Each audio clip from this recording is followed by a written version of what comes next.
Hey gang, welcome back to Jadaddys's Garage. Today's video I'm going to be showing you a new product, or what I consider a new product. Here is the part number for this product. What is it? Well, it is a kit that has door locks, a trunk lock, and an ignition switch tumbler. Well, what does that mean? Well, if you look at the old Ford key setup, they have two different keys to get into the car and drive the car and open a trunk. There's one that's round and one that's kind of square looking. What this kit does, or what it says it does, is it converts everything to one key.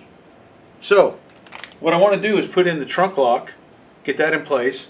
I will replace the door locks, the existing door locks that I have, and I'm going to change out the tumbler for the ignition switch. Let me open this up and show you what's inside.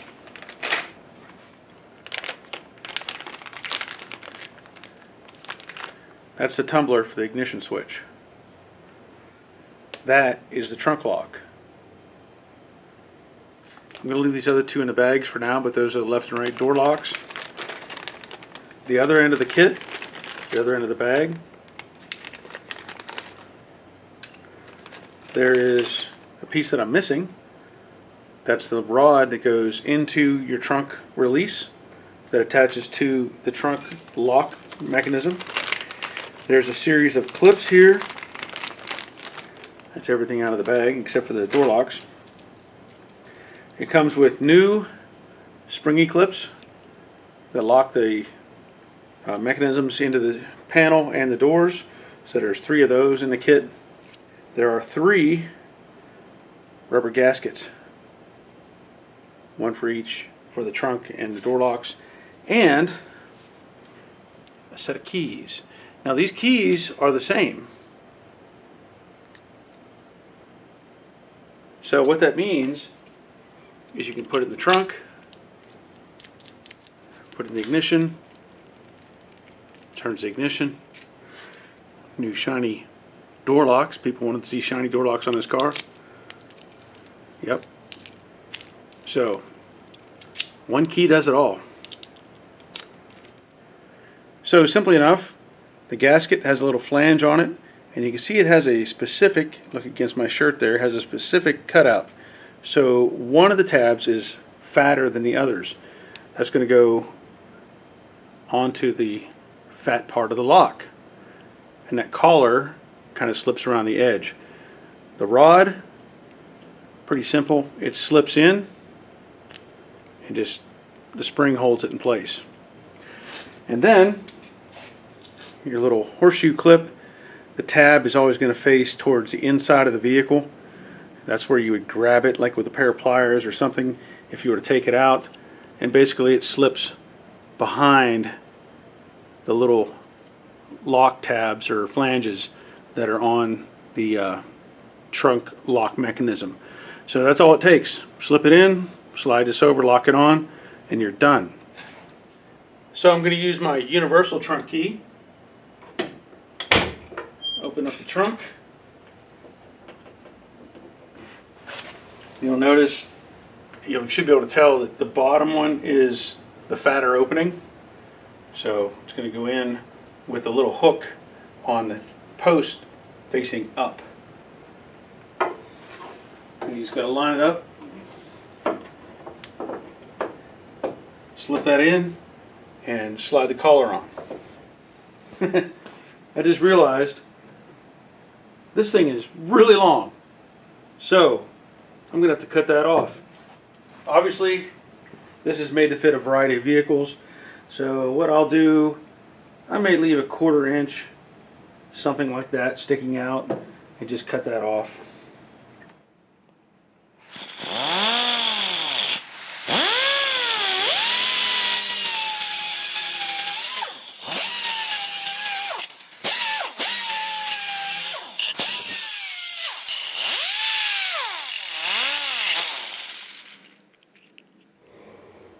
Now it would be hard to film, but that little clip is going to go in from the side and lock that in place.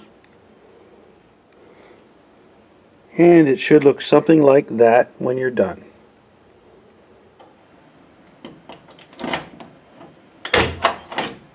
Perfect.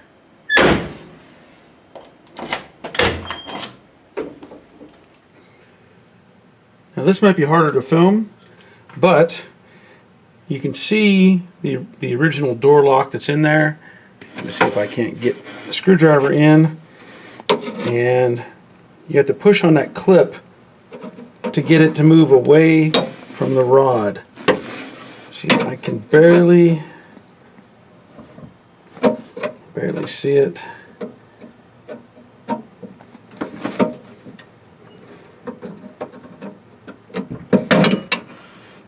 Okay, so that takes that out of the equation, and then you slip the rod out of the lock. Again, I'm struggling because I have the glass in the car, so that's that. And then, if you can pull it off, you go for that clip.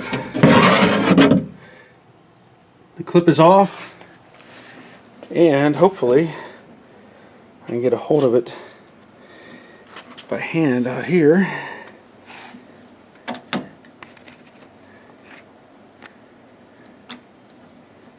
Because you know, when I put this in, I didn't have the rubber gasket even, but it's in there. Alright, so there it is, and you want to get the one that has the arm facing forward, or that looks just like this one.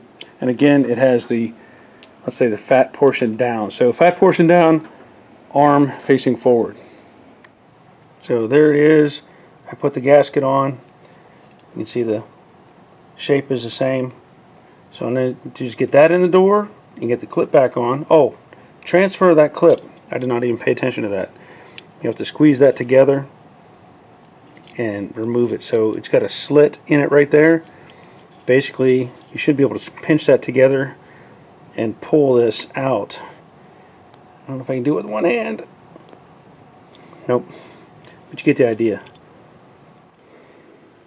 So that's back together, and that's how it's going to go in. Now I will admit I had to set this on top of a vise and just tap on that, and it went right in. I couldn't put it in with the strength of my hand. So just know that. You may have to do that. So slip this in there,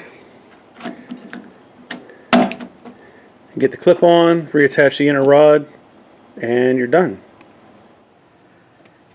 Okay, let me tell you something. That clip is really hard to get on, especially when you have all the window mechanism in. But I'll give you a little tip. I have this piece of dowel rod. Basically, it's like an old broom handle. I was able to push it through this hole. I don't know if I can film that very well. Push it through the hole, get on the back side of that clip after I had started it by hand, tap it with the mallet, and it went right on. Now, you don't want to do that with the rod connected. The rod needs to be off of it so that it'll hang down low, the swing arm, and be out of the way. But that's what I did, and now it works.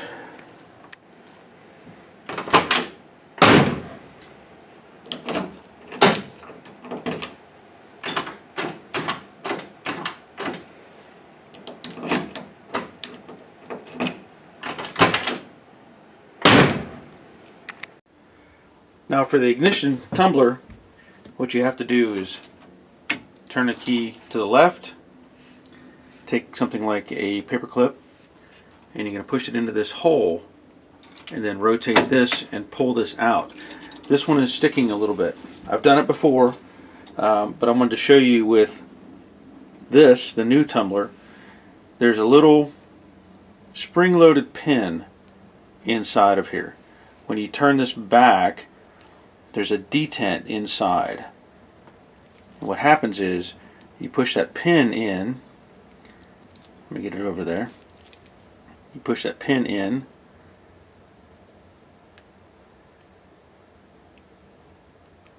and it allows that to turn back. That unlocks the mechanism.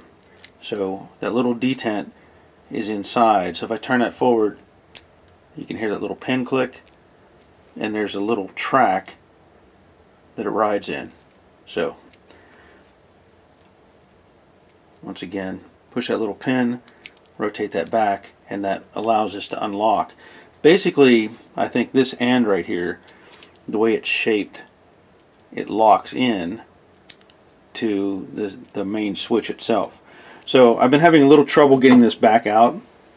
I've changed this before. I've had this whole assembly out, put a new ring on, and you know, maybe it's got some binding or something going on,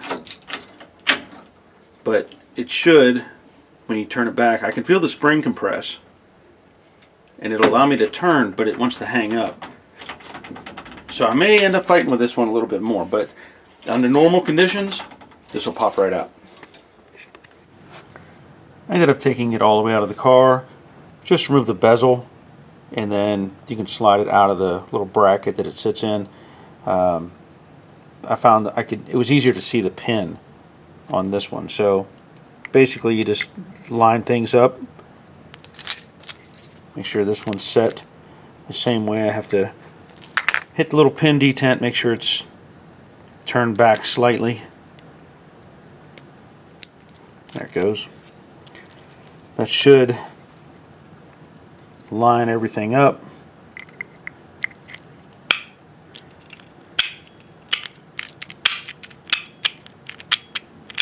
That's it. Now to put it back in place. So there it is, back in place. Works great.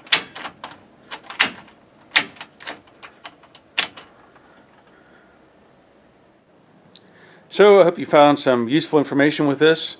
There's more videos to come. I want to thank you for watching, and until next time, take care of yourselves. See ya.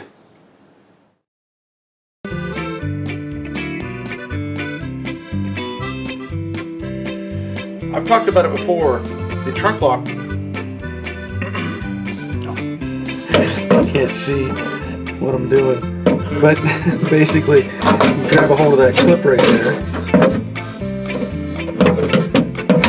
and you pull it off of the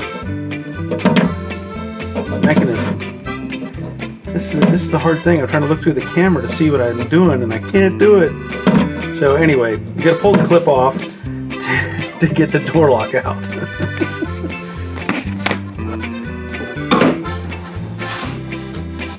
What is it? Well, it's a trunk.